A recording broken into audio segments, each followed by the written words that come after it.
I was in ceremony about a week before I moved to Mexico. In this ceremony, we journeyed into the Akashic records, and there was a book that slid out of the shelf so clearly to me. And the title of the book was Medicine for the Mother Wound. And it came as a very clear knowing that this is how my path is going to unfold.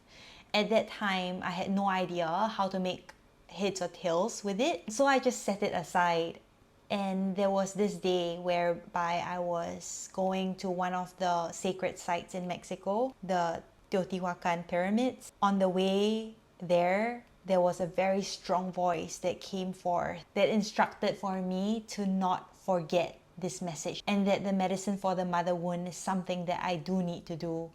I still had no idea how it would take place, but less than a year later, it all made sense and it all just fell into place so perfectly. There was an evening when I was grieving my relationship with my family, and particularly my mother, when I was struck with inspiration to reach out to my community and to ask if anyone was interested to explore inner child healing together in this container, which I called Quantum Womb Space, because it felt like we were all in womb space together, learning and growing and discovering ourselves from scratch all over again. This was the most healing experience I've ever had personally. I've been seeing my therapist for years, and within 3 days of participating and co-creating in this quantum womb space container, I felt more healing than I've ever had in one-on-one therapy.